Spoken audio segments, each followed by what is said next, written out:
Welcome to the Man Up God's Way podcast, a show that dives into the real, raw, and relevant issues for men and their faith, life, and community. Now, your host, Jody Burkeen.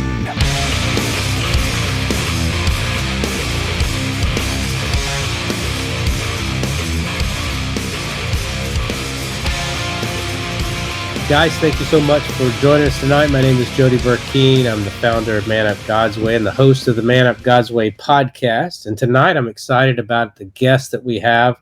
I've had him on before, but man, he's got a renewed spirit, a new book, and we look forward to hearing from him. Rob Decker, how you doing, brother? I'm doing well, man. Thank you for having me back on the show. And it's good to have you. I know we had a great conversation last time, got to hear your testimony, and I hope they can hear it again because it's probably been a couple years, hasn't it? Yeah, it's been a couple. Yeah, it's been a few years since we did it. So we can refresh some memories, man. Shoot, yeah. I know it's always good to tell a good testimony. Well, why don't you go ahead and tell the audience a little bit about yourself and kind of how you got to where you are. I always like to tell people to have a Paul side of their story and then the Saul side of the story. You know, that Saul side is when God was trying to maneuver you, but you were too stupid to listen, and then finally you become Paul and start doing all the right things with his help. So why don't you just start from the very beginning and let us know how you got to where you are today. Yeah, man. And it's crazy because I actually still remember my first God moment. It was when I was about 5 years old, but I was raised in Northern California in a town called Campbell. It's right there next to San Jose, California, and I was raised by my mom and who I thought was my dad until I was 5. When I was 5 years old, I came home with my diploma from kindergarten and, super excited to show it to my parents. And, when I did, my parents sat me down and my dad let me know that the last name on that diploma wasn't my real last name and that he wasn't my biological father. And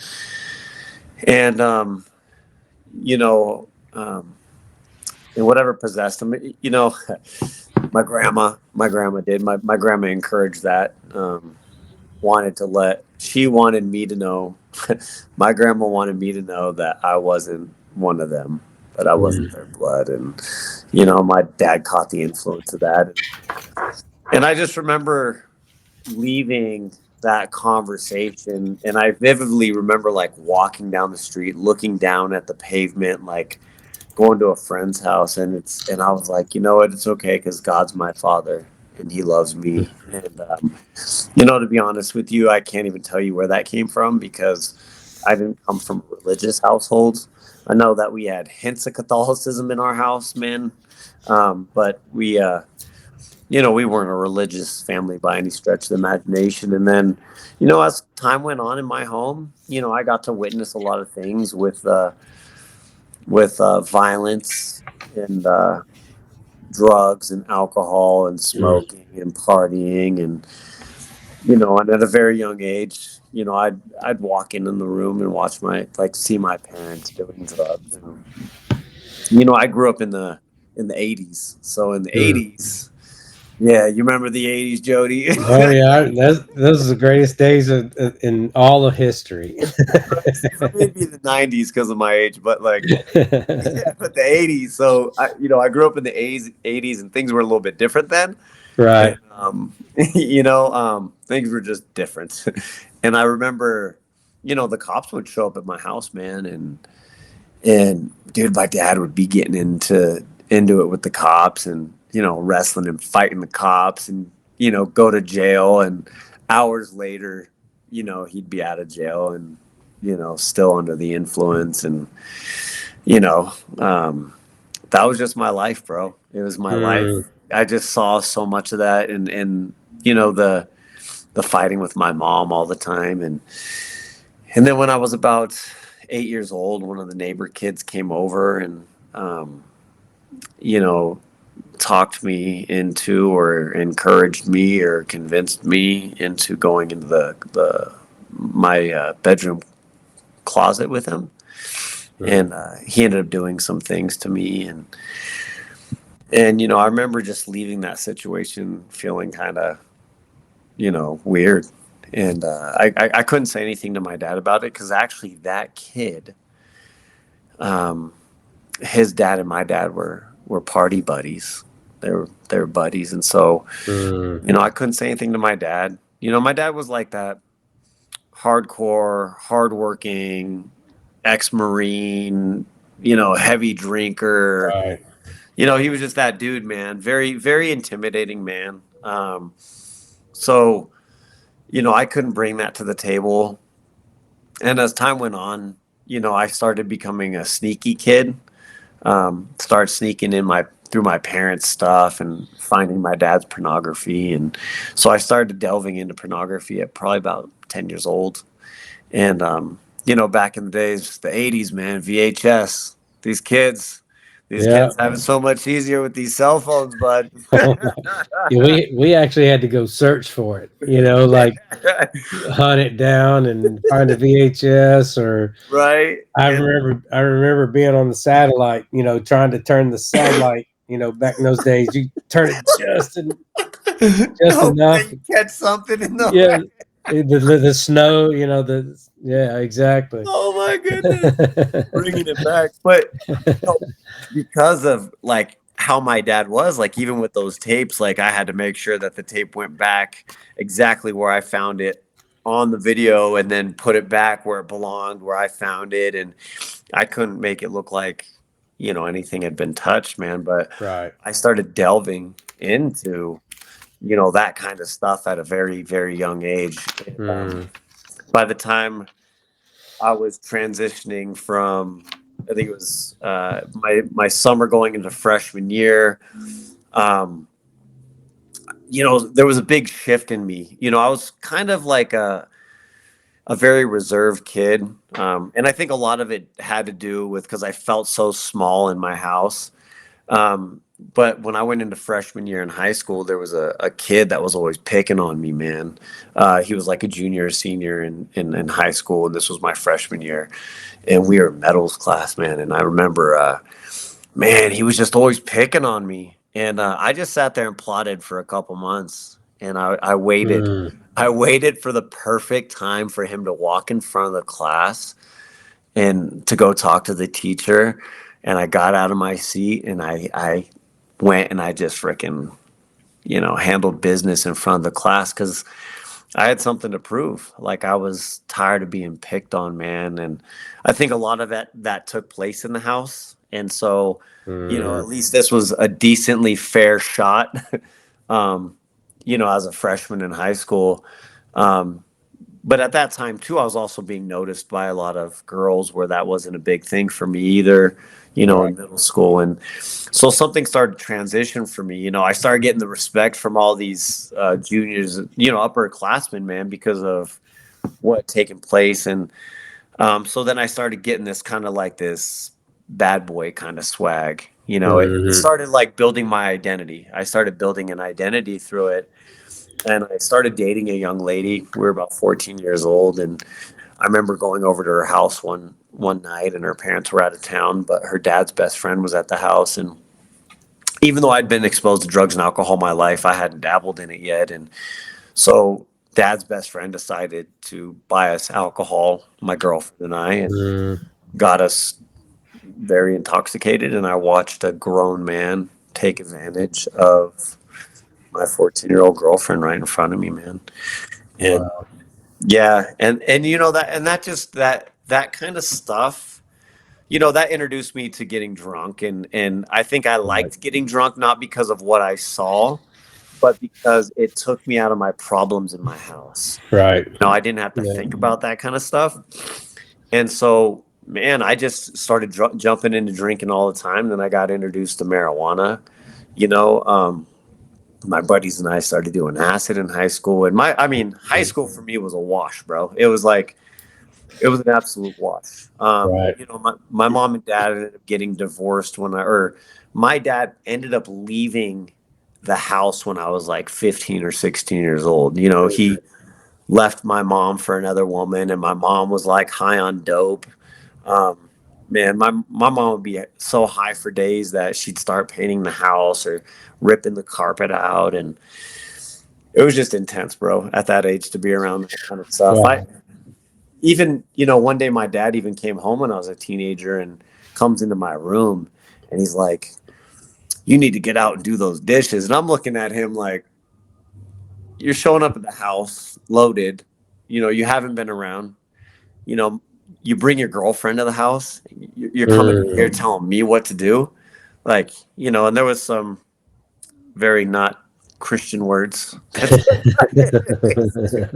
And yeah, some pretty foul language that took place. And my dad ends up throwing me off the bed, man, walks over me, sticks his freaking boot into my throat, and he's like, "If you're any kind of man, come see me in the living room." And I took him up on that. And I walked into the living room in my boxer shorts, and he's fully dressed. My mom's out there, his girlfriend's out there, and he steps on my foot, cocks back, and he slaps me and knocks me back. And in that moment, I decided to fight back, and I got a couple good hits in. I wasn't expecting to. He wasn't expecting it, but then it was pretty much game over for me.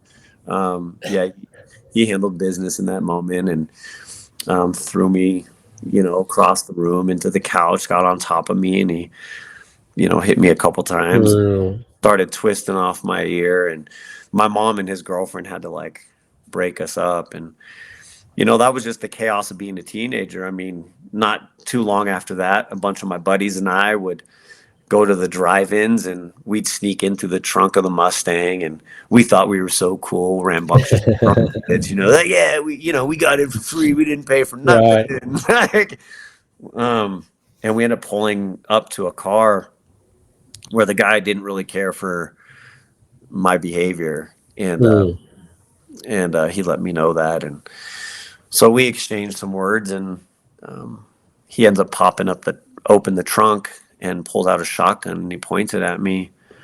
And I in that moment, I encouraged him to pull the trigger. It's just kind of where I was at in life. I'm like, and then you hear my friends and the girls all, screaming and yelling, telling me to knock it off because they're scared. And I remember just being in that moment, not that scared, and he ends up packing up and taking off. Cops show up, and then they're trying to calm me down, and then I end up throwing one to the ground and wrestling 4 or 5 cops for a few seconds. I wonder where I learned that stuff from, man. Yeah, but that was pretty much, that was a lot of my teenage years, and Right. I had struggled with suicidal ideations through high school, man. I mean, I would draw pictures in class of a guy putting a gun to his head, and when I was younger, my buddy and we used to cut our wrists and stuff like that, and so not wanting to be here was always kind of a part of my deal. Right. And then my 20s show up, and at this point, like, I'm pretty much like a full-blown alcohol and drug abuser. And but somehow, some way, like, it was like my dad, man. Somehow, some way, I was able to consume large quantities of alcohol and drugs and still work a full-time job, never miss work. Like somehow I was able to manage that all the way through my 20s. And I had some really good jobs in my 20s. And the thing that got me fired from all my jobs it was never my performance. Probably It your was attitude, wasn't it? outside of work. See, No kidding. people loved me, man. They Did loved me. they? They Okay. loved me. I was charismatic and outgoing and funny, and You're kind of like Eddie Haskell. oh, bro, oh You remember yeah. Eddie Haskell from Leave It to Beaver? Yes, it's Oh, Mrs. Cleaver. yeah, moms and dads, Moms loved you. Yeah. they love me, man. But once we got outside of all that stuff, a lot of people saw who I was under the influence. And so that was the stuff that would start, the whispers would go through the workplace, and eventually things would come to surface, and, people would see my demons and stuff like that. And yeah, it went like that through my 20s, man. It went through like that through my 20s. And then when I was 29 years old, I met a young lady, 28 years old. I met a lady while I was working at the gym, and we started dating, and I knew it was a bad idea, man, but at this point, I didn't care, right? I think chaos was kind of stimulating. Right. Chaos was kind of adventurous, and so I started dating this young lady, and then it starts just getting out of hand really early, and we end up breaking up. And after we do, I had a buddy that was always trying to get me to go to a Bible study. And I was the guy that kind of grew up with some Catholicism. I had Jesus for me, I don't think I ever didn't believe in Jesus. I just wasn't trying to let him in. Right. Just I'm just going to do me kind of thing. And right, exactly. And, I tell my buddy, yo, bro, I'm glad Jesus works for you. And he's not going to work for me, and, but eventually, I show up to a Bible study, and, these dudes start praying over me, and, I start breaking the sweat, shaking, and, I was just going through this supernatural kind of experience. And, man, it was just such an amazing experience. But immediately, I walked back into my old way of living. It was like I was living duality, a life of duality. Like I was still rocking it out and partying with my friends, but still trying to do the Jesus thing with some of my church friends. And there were two separate groups. And, but God always kind of played a role from that point on. But when all that took place, I found out my ex-girlfriend had gotten to escorting. So shortly after, I received Christ in my life, and I had found out that she was escorting, and then there was that part of me that still deeply cared about her and didn't want to see that for her. And so I walked back into her life to help her out, and it was okay for a little while, man. And then she ended up, the deal was that she had to go on this last job to Hawaii with this guy. And, after that, she was done doing the escorting thing. And we had spent a couple months, getting rid of all of her clients. And, when she was over in Hawaii, we were talking and texting and stuff. And she would text me pictures of her with black eyes, and we'd talk on the phone. And she would basically tell me everything short of he beat me up and raped me. It was pretty much everything short of that. And it's I totally get what's going on. And she had apologized for what had previously happened in our relationship. And, not that she was fully to blame, because I was a knucklehead too, super insecure. And but she ended up coming back from Hawaii and picking me up from a friend's house, and we ended up going back to her place. And we get into a conversation, and the conversation gets uneasy, and I go downstairs to sleep on her. It was like a little couch that she had, and I woke up to a banging at the door, and she came downstairs, and I asked her what was going on, and she told me that she called the cops and told them that I had raped her and tried to kill her. And in that moment, I was just just over it, man. I was super over it. I didn't really have a lot going on in my life. I was selling drugs on the side. I wasn't working. I didn't have my license. I was living couch to couch, and yeah, I'd received the Lord, man, but I just wasn't there yet. Right. I just wasn't. And in that moment, I was scared, confused, betrayed, all of it, man. And so I turned around and ran headfirst out of a third-story loft window with the intention of killing myself and just ending it right there. And my foot clipped an awning and changed the fall, and I ended up severing my L2. My lower back. I severed my back and broke both of my arms, collapsed my lung and my left lung, and I have to touch on this real quick. The craziest part about all this was about eight days after my 29th birthday. I was told as a kid that I'd be dead or in prison by the time I was 30. And here I was, 29 years old, just turned 29. I had prison on one side of that door based on those allegations, and then I had death on the other side of that window. Wow. And I opted for death, man. There was just no way that I was gonna continue to live this life that way, man. And yeah, so I laid there on the ground, and I remember barely being able to breathe, looking up at that window and asking God, like, why would you let me live? Wow. And go to the hospital, extensive surgeries, man. And yeah, next day, detectives come in, they handcuffed me to my bed and hit me with rape, attempted murder, and $1 million bail. Holy cow.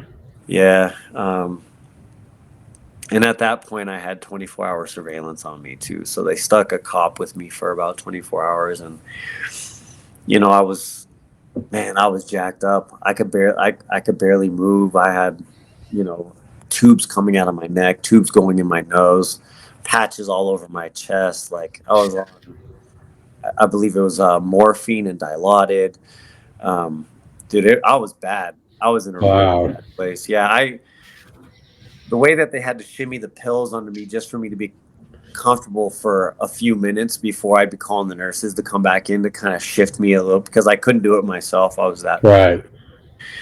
And I remember when one of the cops, he was on his duty, and he was like looking at me and telling me how horrible of a person I was, and he was reading the police report, and he's like, you know what's going to happen to you in prison. And man, I just broke down crying. I was like, sir, I've done a lot of bad stuff in my life. I made a lot of bad choices, but that's just not one of them. That was not one of them. If anything, I love that girl, and as I'm breaking down, I guess the heart rate monitor, blood pressure machine's just like, going off, and a nurse walks in, and she tells me that I have to calm down, that she can't have my heart rate elevated because, I went through some extensive surgeries, and my body was rejecting the blood that they were pumping into me. Oh, wow. Yeah. And so a lot of stuff wasn't sticking for me, man. And she told me to calm down. And as she's leaving, my ex-girlfriend, a young woman, walks in a disguise with her sister and a folder in her hand. And the cop looks at me and he says, "Is that who I think that is?" I was like, "Yeah." And in that moment, like, his whole demeanor just changed. He's like, well, that doesn't make sense. Right. Exactly. Right. Especially with those type of allegations. Right. And so he escorted her out, man. He escorted her out, and that was the last time I ever saw her. And I remember laying in that bed and asking God, what do we do? What happens from here?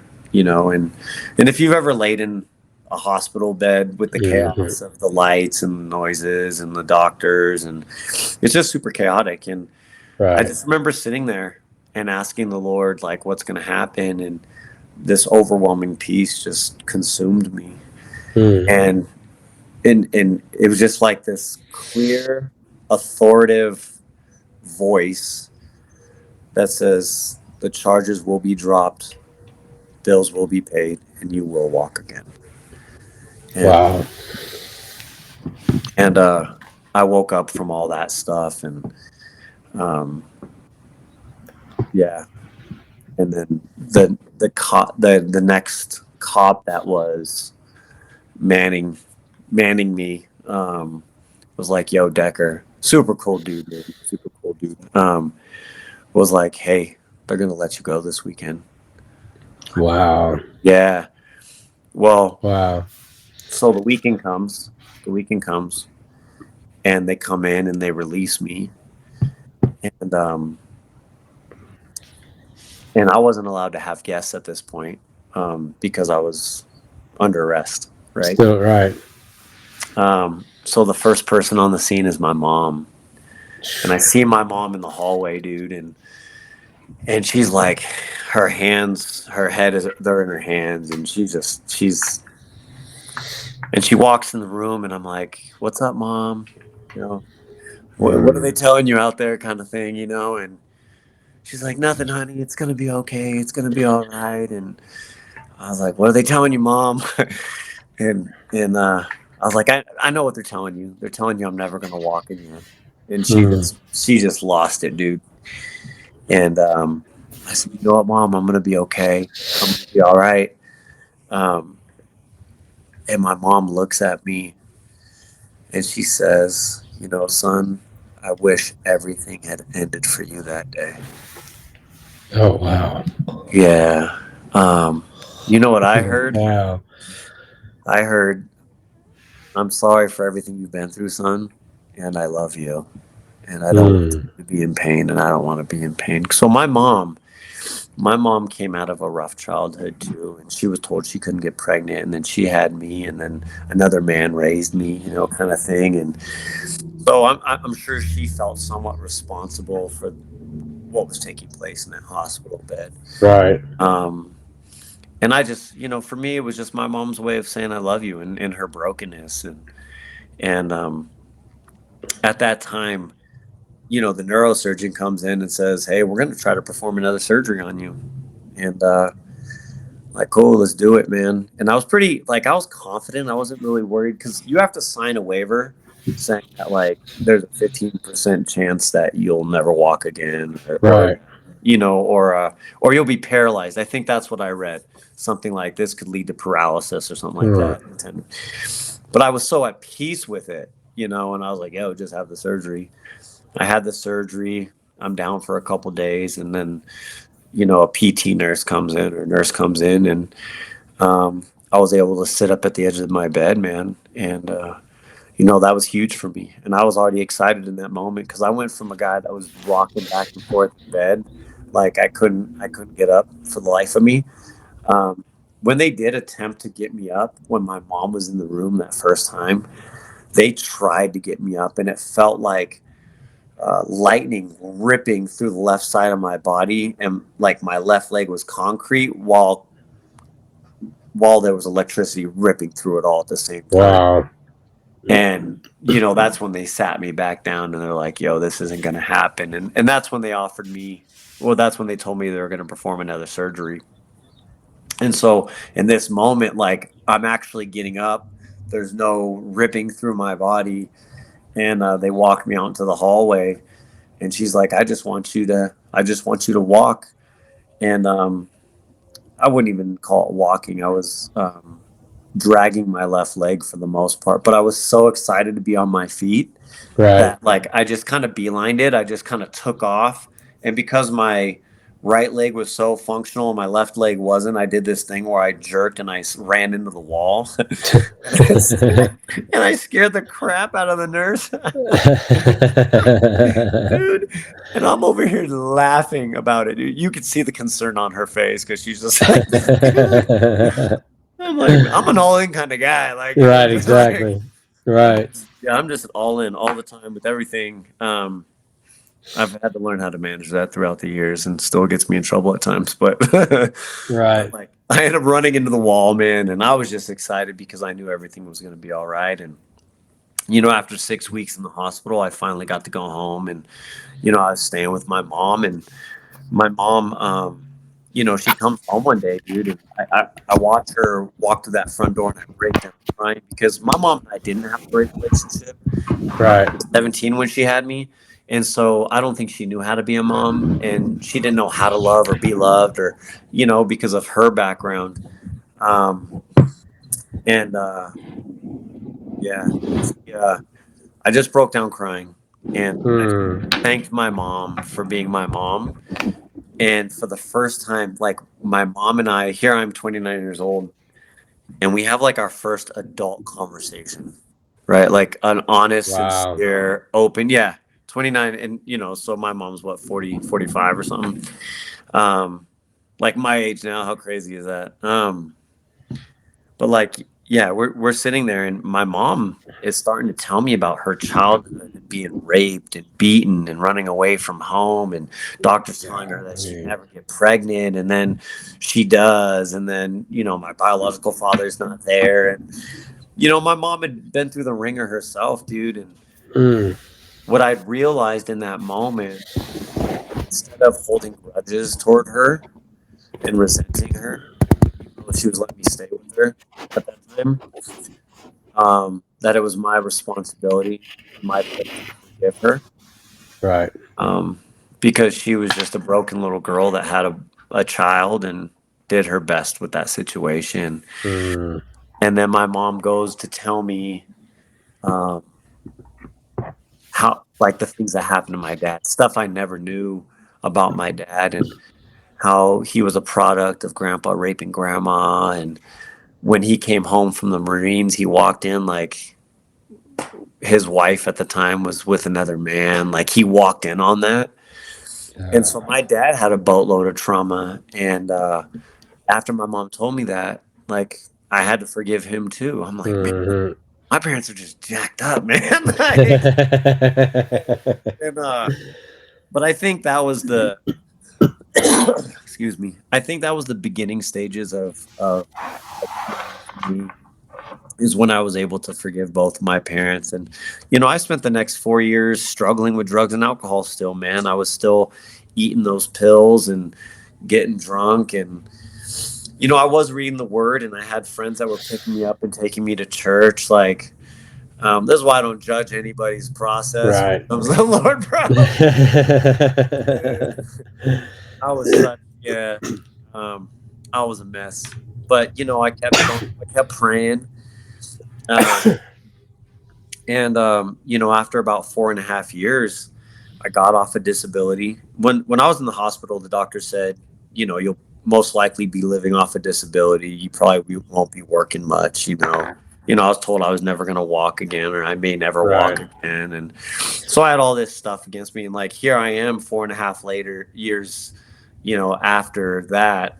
Um, I'm off of all the pain medications. I'm in the gym like almost every day of the week. I mean, to the point where when I jumped out of that window, I was about 215 pounds of solid muscle. I was injecting human growth hormone, and I was a pretty big jack dude.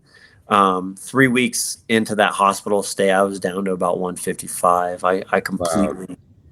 So, I went to go see my neurosurgeon one day, and he looks at me, and he's just kind of all like, oh, astonished.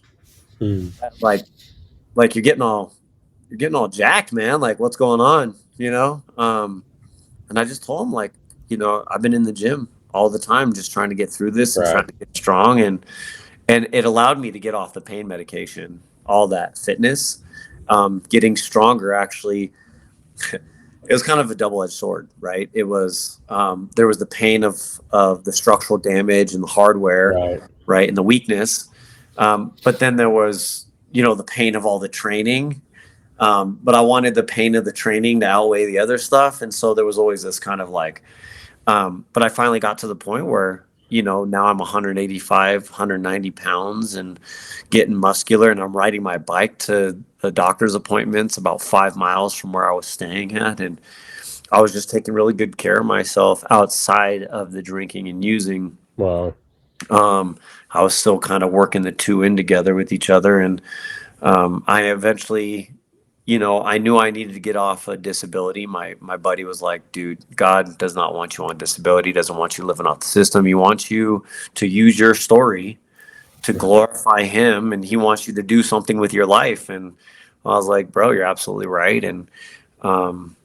And so I decided to start working as a personal trainer, because that was kind of my background anyway, is fitness. and I met a young lady at the gym that I worked at, and we hit it off. And right out the gate, man, I was straightforward with her about my drinking. I was Right. straightforward about like child support, law trouble, probation, my suicide attempt, my broken family. Like I just threw it all on the table, man. Because I'm like 34 years old at this point, 33, 34. I'm like, I'm just gonna throw it all out there and see if she Right. catches it, man. Right. Exactly. And this 21-year-old human resource major at San Jose State's like, well, let's work on that together then. And I'm just like, bro, this is crazy. And Wow. yeah, man, dude, epic, right? So over the next 9 months, Alyssa and I are dating, and the only thing that's interfering with our relationship was my drinking. It was, so I started working, I started crushing it. I was the number one. So I'm a very performance driven guy. And a lot of that came from trying to prove to my dad that I was good enough. Right. Right. So I was always performance driven, but in sales, you can break all the records in the world. Everywhere I went, like I was crushing records, man. But well, now you're setting your own bar, right? And Right. you got to beat that. And like, Right. Exactly. and it's just it was a wicked world that I was living in. And so I was drinking and using. I was Mm. drinking and using, and I was still training, and I got really heavy back into bodybuilding again, um, with complete disregard for all the hardware in my body, and I'm getting a hernia. And at this point, Alyssa had graduated San Jose State. She started a new job, and she helped me get my license back. So I went to go drop her off at her new job, and Mm. me, I wanted to throw a pity party and play victim that I just got a hernia from all this heavy lifting, and like poor me, and you look back on it and you're like, what were you thinking, bro? But Right. Exactly. I ended up getting loaded. I ended up getting in her car, getting loaded, and I ended up driving into somebody's property, um, in the opposite direction of her work, and the location that I was supposed to pick her up that day. I must have spent a few hours getting loaded, and ended up crashing her car, leaving the scene of the crime, falling into a creek, and then ending up under somebody's porch. And I'm like, here we are again. Look at you, Rob. Look at, um, and I was just talking to God, man. And I said, Lord, I need you to bail me out of this situation. I said, Mm. and I remember just telling him, like, I know that I don't deserve it, and I deserve consequences, and you're a righteous judge. Like, I Right. deserve that. Like, I Right. deserve to lose my job that I'm crushing it at. I deserve to lose, my freedom that Hmm. I deserve to lose this beautiful young lady because I'm over here acting a fool. And, but I said, if you bail me out of this situation, um, and this is your will for my life. And what I meant by your will was, having this relationship with Alyssa, and marrying her and having a family. Like Right. I was thinking about all that kind of stuff. If this is your will, like I'm in, Lord, and in that moment, it was kind of like back in the hospital where, I was heavily medicated, but yet I had this deep clarity and understanding, and I heard a voice. Well, this time it wasn't a voice. This time it was like a video. And Mm. in the video, he was kind of showing me the last 4 years of all my progress, everything that was given back to me, everything that was told to me that, Mm. what I'm like, it was like he just threw this mini movie on me. Right. And what I realized, um, in that moment was that I just wasn't giving him my whole me. Hmm. And my heart broke. Mm. Um, and I told him, like, if this is I'll quit the drinking, the using, and everything.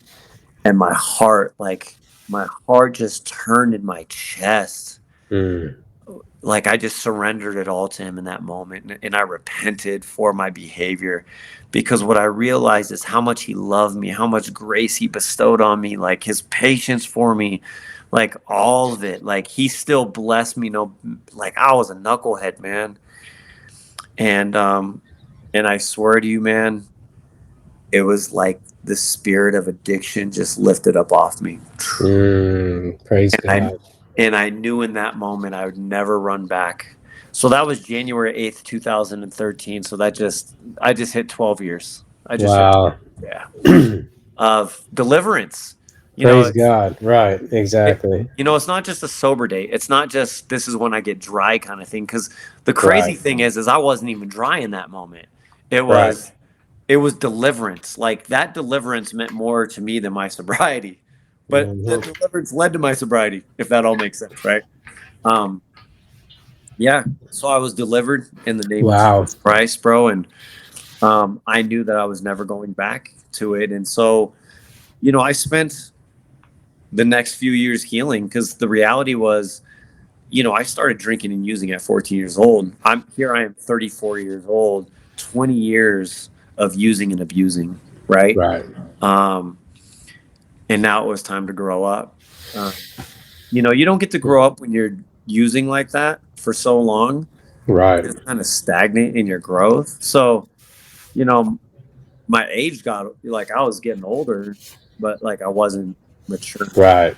It's right? it's weird because when you're going through that, you kind of mature in a different way. It's a worldly street kind of way. You know, Oh, you, yeah, you you've kind of grown up in that way, but mentally you just keep thinking this is good as I am. This is good as it yeah, gets. And in that addiction, typically what happens is you let it fuel the fire, saying, well, and while the enemy's over here saying you're not that good, you're not yeah, that well off, and you keep saying, okay, well, I'm just going to keep doing the drugs, and if I do something stupid like jump out of a window or crash a car, it's not that big of a deal because everybody's expecting it anyway. yeah. Well, You, it's what I realized in my healing process is, what did I allow to believe about myself? right, Either the world was telling me, the family was telling me, I was telling myself, the enemy was whispering in my ear. I mean, it goes back to that moment where I was told I'd be dead or in prison by the time I right, was 30. It's like, that's why I'm very mindful of what I say to my kids, because that's some powerful stuff that you can pour into somebody's life. And it was like, well, this was the path that my life was supposed to go anyway. And I always, dude, I truly believe that I was going to die with drugs and alcohol in my system. That's what I truly believe. right, Because I didn't love myself at all. I didn't see a future for myself. Like I was a high school dropout. I was a pretty sharp kid. I ended up, I went and took my GE without even, you know, studying for anything. Just took the test and like paid the $100 or whatever, just so I could have some kind of diploma.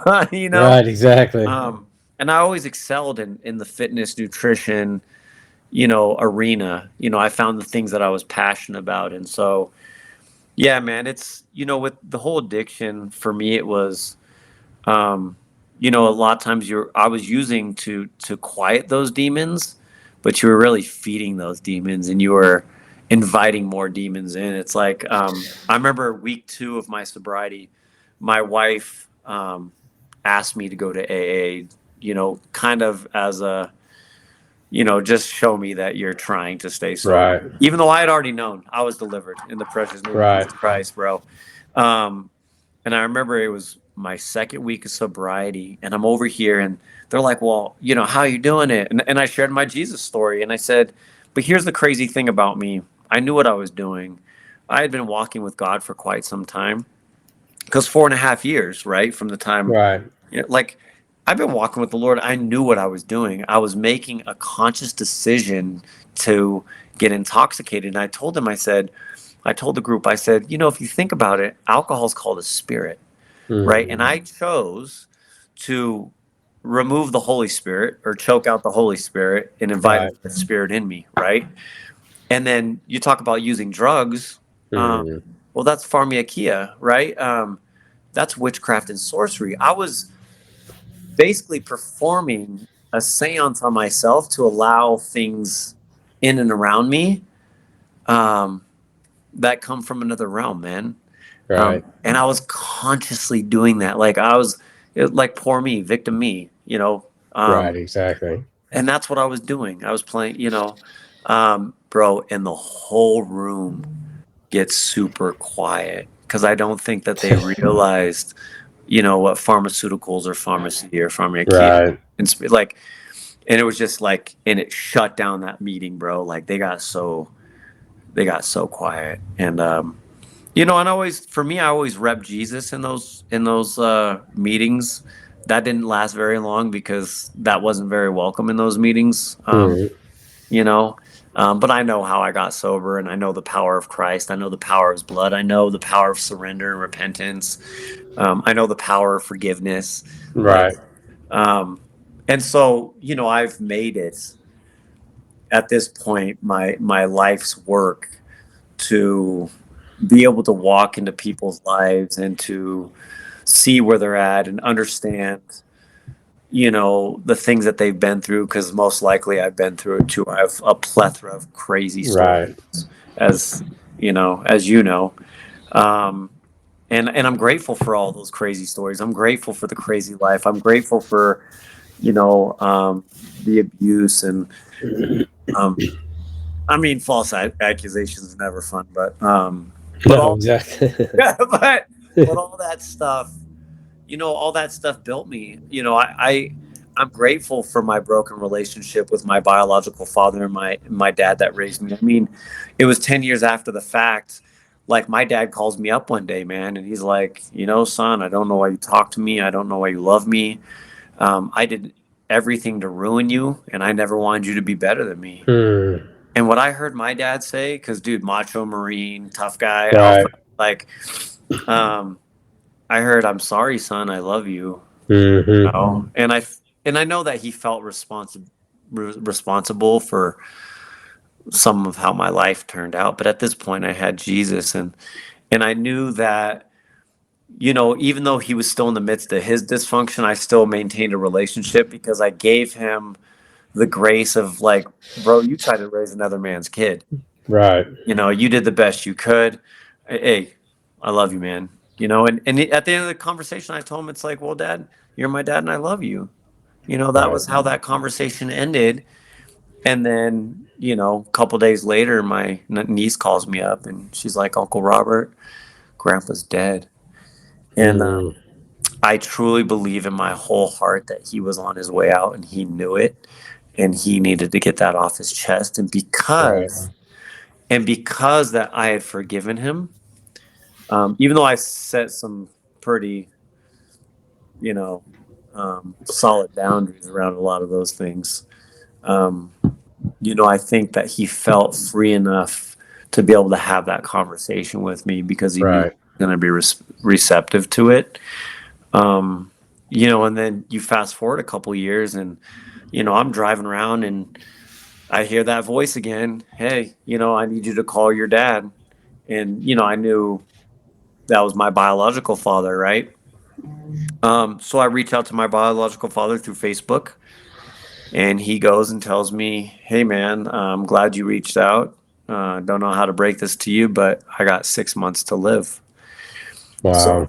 my biological father now has, it's like, okay, Lord, whatever you're doing here, cool. I'm in. Sign me up. Put me in the game. And I spent the next 5.5 months developing a relationship with him to the point where his health was so bad that I ended up flying out to Washington to go see him basically on his deathbed, man. And I remember the day that I was leaving, and he could barely get out of bed. He barely was with it. Mm. When I did get to visit him, because I met my biological father when I was 16, and I walked in on him smoking meth. Like, that's how I met him. Wow. And then I didn't get to see him until I was 40 something, right? And you know, I show up to the house, and after hours of being there, he kind of comes out and he's like, "Hey, buddy," and, like, I give him a big old hug, and he's like a skeleton. And I'm like, "Hey, Dad, I love you. I just want to let you know that I love you." And bro, he broke down crying. He just was Wow. And he's like, I love you too. And he gets up out of his seat, man, and goes back into the bedroom. And it was crazy because when I was here in Colorado, I was praying about him and his salvation. And God gave me a vision of baptizing my dad in a bathtub. And Wow. so we're there, and this isn't happening, man. This isn't happening. And so I clap at God. Bad idea. Don't. Yeah, just probably. There's better ways to go about it. So I'm like, I thought you were showing me that I was going to baptize my dad. Like, how dare you? Right. And he pumped the brakes on that real quick. And it was like, I was showing you in the spirit what was taking place by you going out there. And boy, did I feel stupid. Right. Shortly after that, was it an argument or was it me throwing a hissy fit?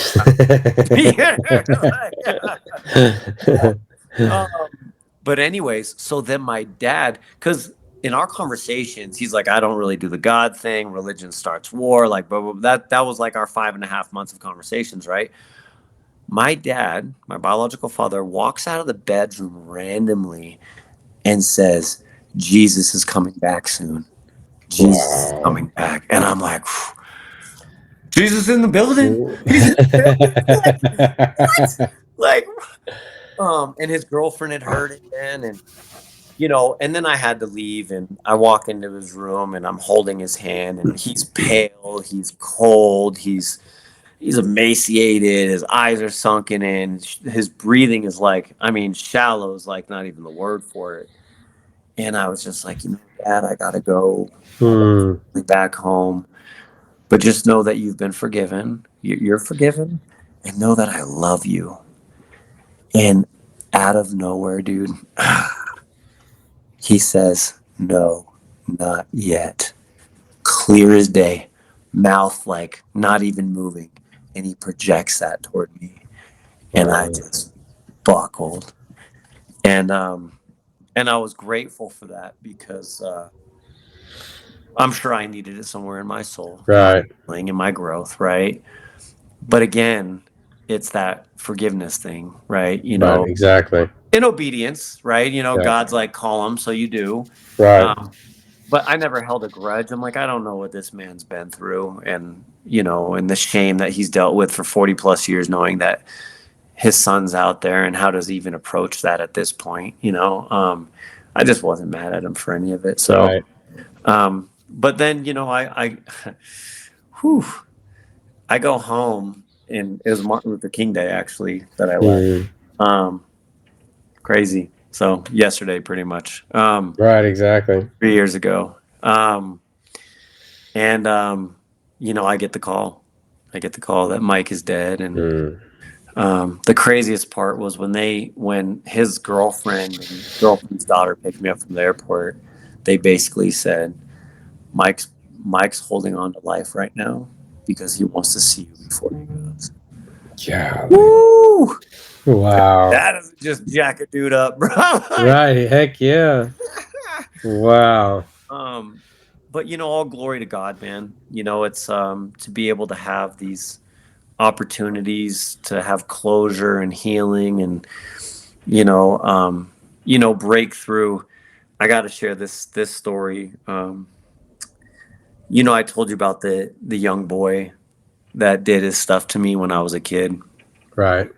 So a couple months ago, his little brother was in trouble, and I grew up with these guys, bro. These are my longest standing friends.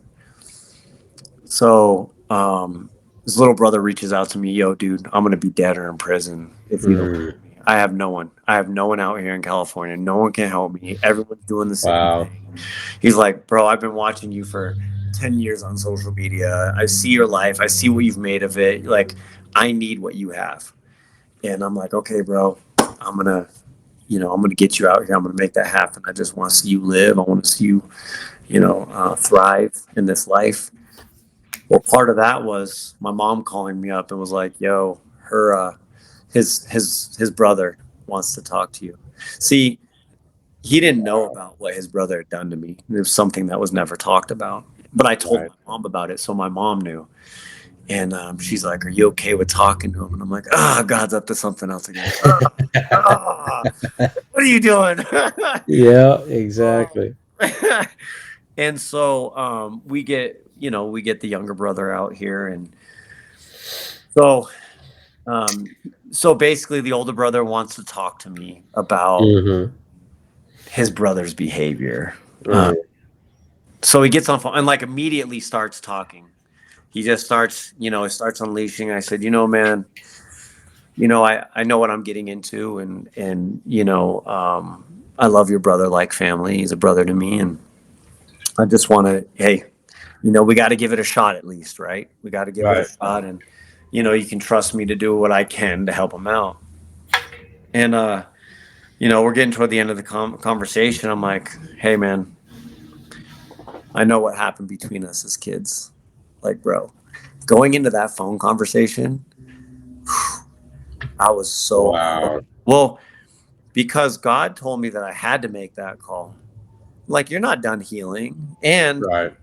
you know God has put me in a place where I share my story a lot, and I have the book, and He wants to use my story and how He's worked through my life to bless other people, so it can happen for them, so they can see it through Right. somebody else, right? And like, well, this is one of those things that you have to take care of now, Rob. Like, and so I was all sorts of nervous when I made that call. Um, I was like, well, what if he denies it? What if he cusses me out? What if he hangs up on me? Like, all these things. Never, what if he actually listens and hears me out kind of thing. Right. Well, just all the bad stuff, right? Well, dude, Right. as I'm like, I remember what you did to me as a kid. And he goes, mm-hmm. Like, yeah, man, I just want to let you know that you're forgiven and that you're loved. Hmm. Um, I just want to let you know, I don't know what you went through as a kid.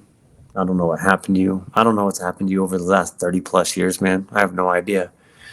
But I just want you to know that you're loved, and I'm here for you. And if there are things that you want to talk about, just know that you can do it without shame, without judgment.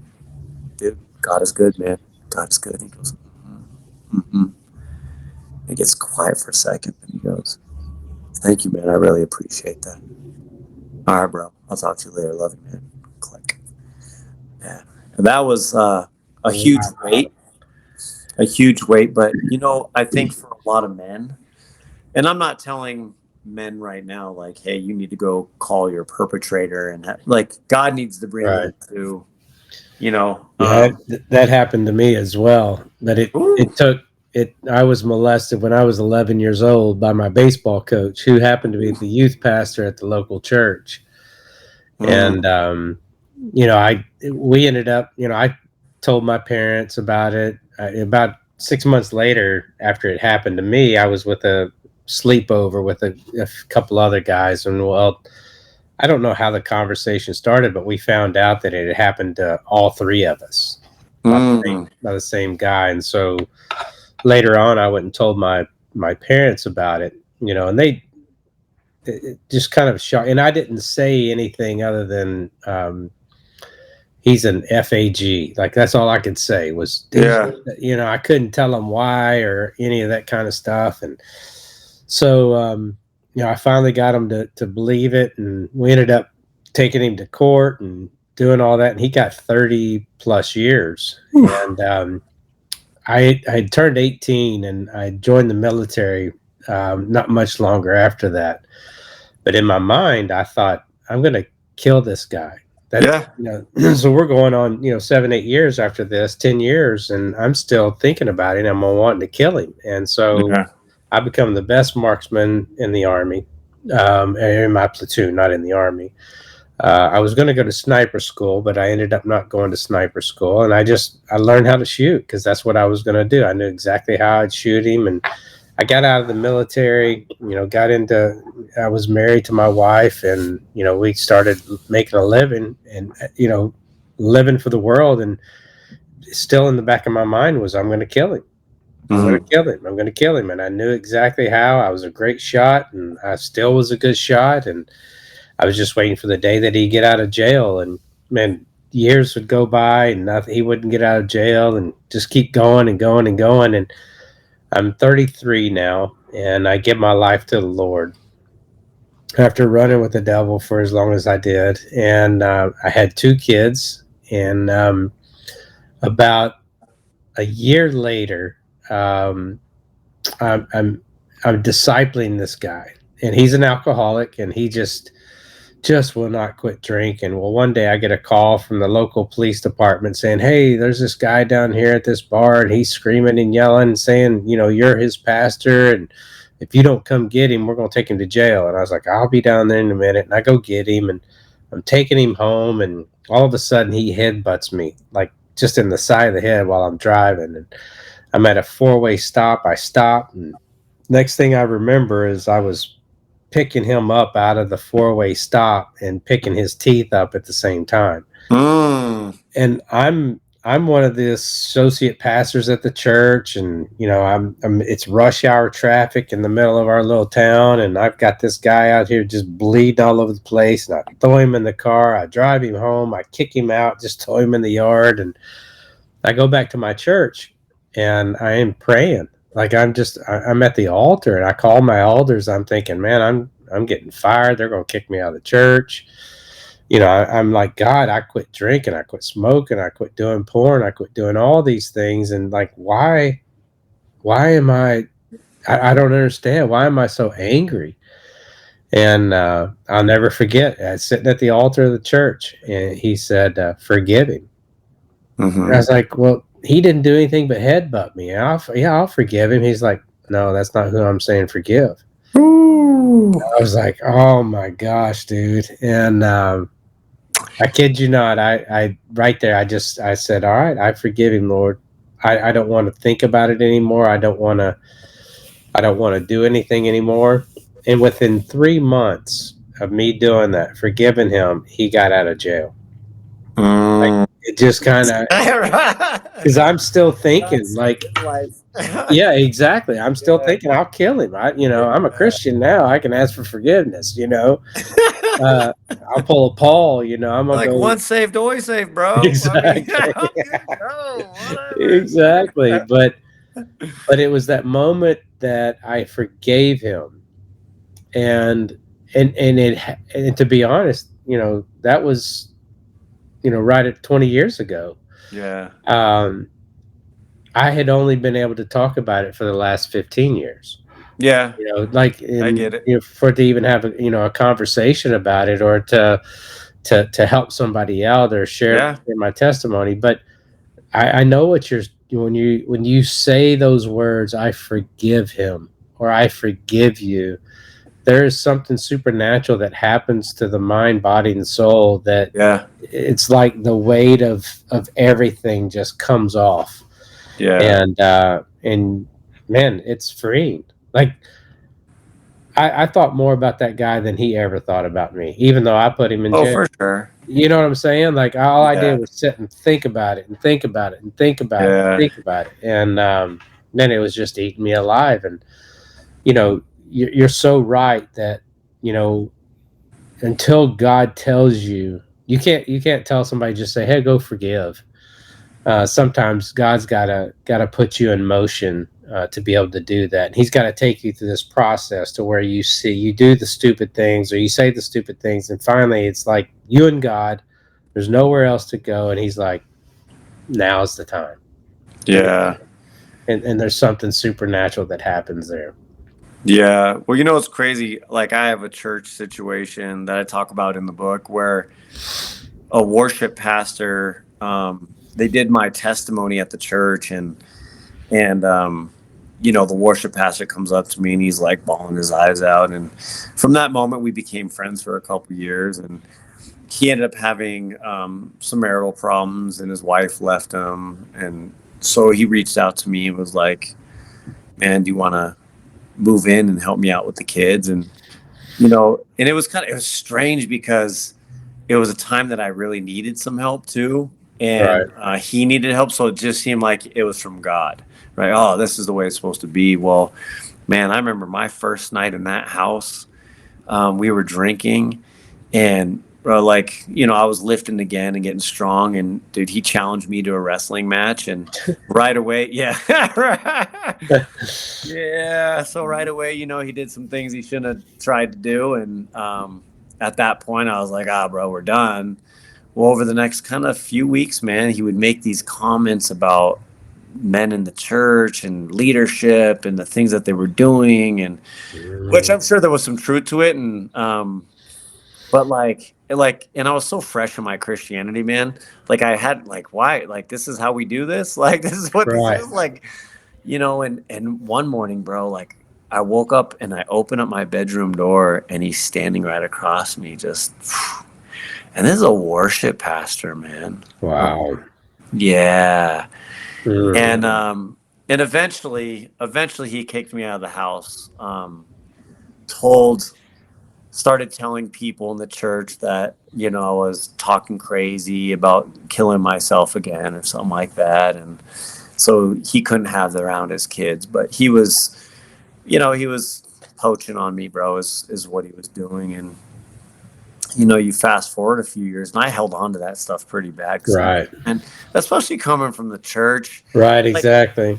for me, it wasn't like, I never blame God. I'm like, I ain't mad at you, God. Like, that's not a Jesus thing. I'm glad that I was in that space, because that's not everybody's experience, right? Something like that happens to somebody from the church, and then we blame God, and that wasn't blame God. It was like, dude, you're just not right, bro. You're just, well, dude, like, he ended up getting murdered for that behavior. Holy cow. So he gets murdered for that behavior. And I get a phone call from the old youth pastor from that church. We were friends. I started working with the youth after my suicide attempt, because my heart was to help people. Like, man, Right. I want to help. I don't want people to take the same path I did, because it's painful and it sucks. And so I started working with the youth, man. And he was like, dude, whatever happened between you and, such and such? And I was like, this is what happened, man. And I never told anyone about it. Like, I told my boys, but I didn't really tell anyone about it. He goes, I just want to let you know that leadership knew of his behavior. But because he sang so well in the church, they kept him there, man. Wow. And apparently he was preying on a few dudes. And so one day, I'm praying about this guy that I was friends with because of this man.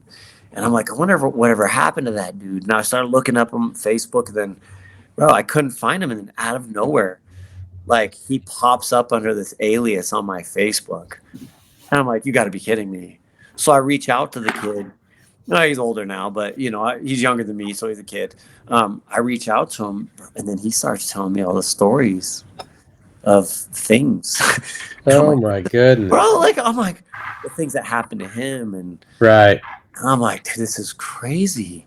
And the things that he actually witnessed with some of the leadership from that church too, and everything. And man, it's just crazy, dude. And I think that, I don't want people either to, like, blame the church itself for stuff. Right. Like, or blame God. I'm sorry. There's fallible. Yeah. Fallible. Men are fallible. Yeah. Unfortunately. And too bad. Like, I know so many people that have turned their back on God, or just won't even step in, because those kind of things happen to them. And, I attend a church and a Bible study. Like, I love Jesus, man. I don't blame Jesus for what those men do.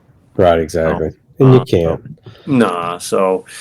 let's hop into this book of yours. So yeah, man, you gave everybody the story of your life, which is an amazing testimony, and what you end up doing, like what a lot of us do who are inspired by God to share our story, wrote a book, and it's called God's Awning: A Story of Rejection and Redemption. Yes. And why don't you go ahead and I've gone through probably the first couple of chapters. Mm-hmm. And I really like how you wrote it. You write kind of like I do. You write it like you want to read it. It's kind of it's kind of easy and straight to the point, and Yep. I love how you did that. So tell me how you know, obviously your life is inspired by it, but what inspired you to write the book? Such a generic answer right now, bro. God. Yeah. So You sound like a kid's church. You know, what's the first book in the Bible? Jesus. You know. Jesus. Well, so like, you know when the Lord talks to you, and Yeah, exactly. well, the Lord was talking to me, and he told me I was going to write a book, and I kind of laughed at him. I'm like, you're right, yeah, Dad, Mhm. you're good, like. And I was sharing on social media one day because I'll post a lot of stuff to encourage, inspire, hopefully point people to Jesus or healing or, looking inward. And someone goes, you should really write a book. And I was like, haha, about that. Like, I'm not a writer, man. And he goes, well, here's the deal. You're a personal trainer. I'm a writer. I'll trade you training for writing. And so him and I spent the next 6 to 8 months writing a book. So I would just tell him my story. So the book is actually a combination of his writing and my writing. Right. But the way that, we set the book up is, it tells a part of my story, and then it lines up with the scriptures, and lining up with the word is what we call it. So now you get my story, you get, because with God, there's nothing new under the sun. So Right. trying to find a story that's relative to my story. But then the final piece is more of an application piece, because I want the reader to dig in a little bit deeper in this. Like, I don't want you to just be like, well, that dude's been through a lot. If he can do it, I can do it. Or, maybe his stuff's been that bad. My life's never been that bad. So, because we'll always make excuses why we're not trying to get better. Right. So I put in, a 2-3 questions, or, hey, focus on this or do this, because I want the reader to involve themselves. I also want people to see, especially us men, that, we're different, but we're the same. Right. We do experience a lot of the same stuff that we don't talk about. And we're a lot more alike. I always, I used to be the guy that was like, oh, you would never understand because you haven't been what I've been through. Like, Mr. Victim, I'm not even trying to get help guy. Right? Like, Right. Exactly. woe is me, and you just wouldn't get it. And you know what? I like being angry. Talk about addicted. Right. Before I was addicted to drugs and alcohol, it was definitely, self-sabotage. Narcissism. Yeah, exactly. Selfishness. Like, Yeah. first I've always said men have 5 major problems. It's sex, wives, money, kids, and work. Ooh. That's how simplistic we are, and yet we're too prideful to talk about those. Yeah, and I think now we're starting to, live in a day and an age where, as brothers, we should be able to talk about those things, because it helps. It helps us. It helps us heal, man. That's why I've always, with all the exposure that I've been able to get with, the book, or in magazines or podcasts or radio or TV or whatever, I've always left it open for the listener to have access to me, because sometimes it's just easy talking to someone that you don't know, but you're like, well, that dude's been through it, and I think he might, bro. And I've had, man, when podcasts drop, like, I'll start getting blown up with emails for about 2 weeks. And so I'll be texting them or calling them, whatever they prefer. Some people just kind of want to hash it out. But, just knowing that we're there for each other is really, really, really important. And I know that's a big part of what you do, which was why it was very important for me. Just want to let everyone know, I wasn't invited back to the podcast. I had to hunt this man down. Well, I was going to invite you after you sent me your book. Like, it was, I've had a bad December, January as far as the podcast goes. Like, really, my life has just been crazy busy. Last year, I went to London, went to India, went to Las Vegas, like just traveled all over the place. Spent New Year's Eve in Las Vegas, and just Wow. man, it's just been crazy. And the podcast is kind of slidden a little bit behind the eight ball, so we're Oh, geared you're back good, man. up. So you're You're my good. second one in 2025. So, Nice. Well, but no, I'm glad. I'm very grateful. And I feel that like the end of my 2024, I walked away from my job with no backup plan, and bro, it's just been but it allowed me to finish this book. So basically, my book was finished back in 2021, and after going through it, I was like, some of these stories just aren't the way that I would tell them. I got a right, co-writer who is very professional, very good at what he does. But sometimes me telling the story and then him translating that right, and putting up, like, it just didn't line up for me. And so for me, I like put it on the back burner. And then what happened was, if you look at the endorsements on the book, right, so I don't know if it doesn't have it in here, but it actually has it on the book. But if you guys know who Two Lamb of Ronin Tactics is, right. Call of Duty Two Lamb, well, he just recently came to Christ. God used me as a vessel in his life to draw him to Christ. And now my brother Two Lamb of Ronin Tactics and Call of Duty is a believer. He's walking with Jesus. We go to Bible studies together, Praise bro. Like, God. yeah, man. And this guy's like a bona fide assassin. And but I say that because, he would have never been able to endorse my book if I had dropped it in Yeah, 2021. right, exactly. Right. So I walk away from my job. And Victor Marks is another guy. Victor Marks, if Yeah. you guys, so I love Victor, and he lives here in the Springs as well, and he endorsed my book as well. And but yeah, I ended up, once I walked from my job, um, God's like, dude, you're gonna feel God.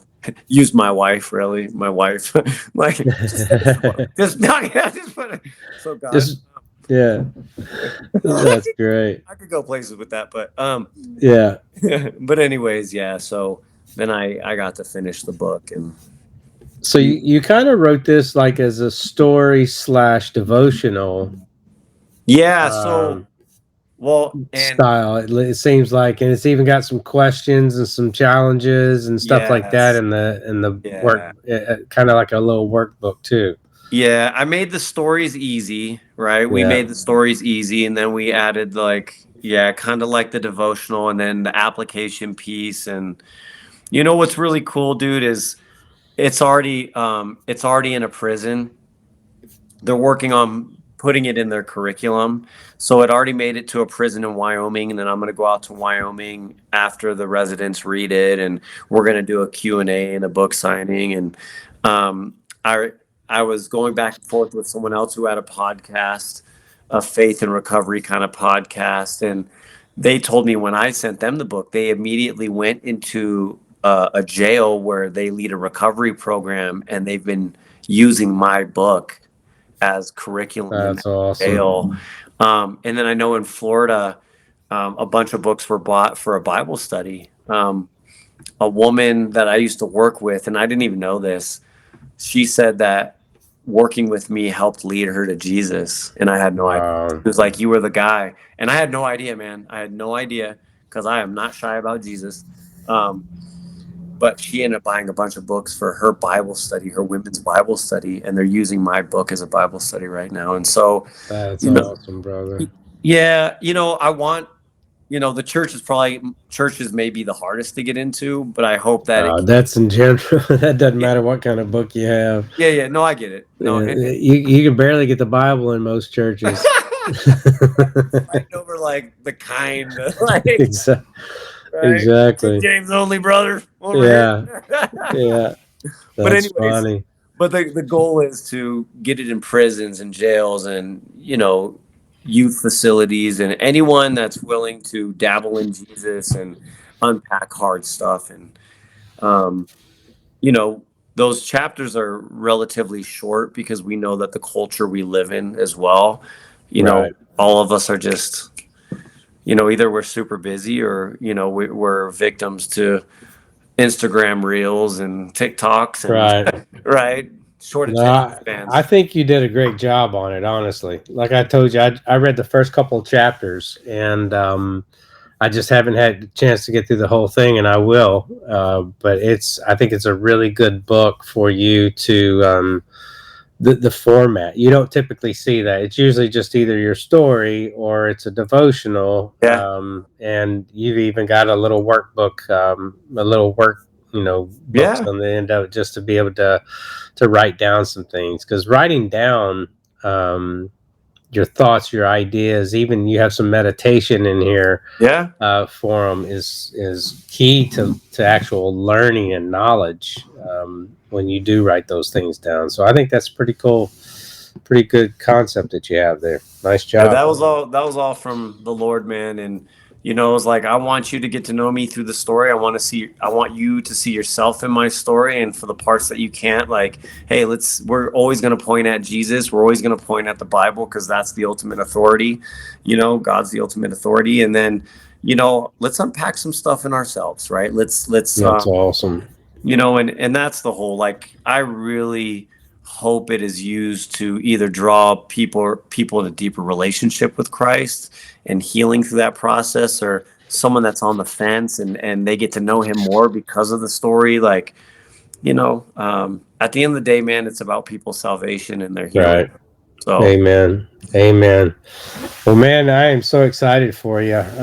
Tell people where they can get the book. Well, Amazon, just look at God's Awning on Amazon. But if you go to riseslines.org, so I have a nonprofit organization, Rises Lines. We put together recovery-centered softball teams. So if you go to riseslines.org, there will be a spot to click on the to get the book as well. And then I always encourage you, once you read it, please leave a review. We self-published. So, I have to do all the promoting and marketing and everything. And so when people leave reviews and stuff, like, it, beefs it up and encourages other people to read it, Shoot, yeah. Yeah, I self-publish everything too. There you go. Yeah, heck yeah. It's so much easier. Unless somebody's going to write me $1 million check, I'm not. Right. Well, yeah. I'm going to do it on my own. My buddy Two Lamb, like, he came out with a book a few months before I did, bro. And, he's Two Lamb. So, like, he has publishers, bro. Like, right, exactly. They do all the work, and they cut him a nice check. It's like, nah, I don't get all that, bro. I'm not that cool, right. dude. Not at all. Well, it would go to our heads anyway if it did. So yeah, God knows. Yeah, exactly. Well, man, I'm proud of you. Thanks, brother. Keep it up, and send me the information, or I actually have the information. We'll launch it on our social media sites too.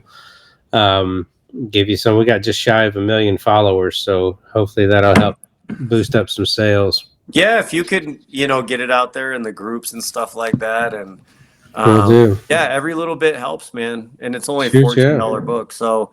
Well, the most important part is once we get it in people's hands, like the healing that can take place, either for yourself or someone and that's what's important.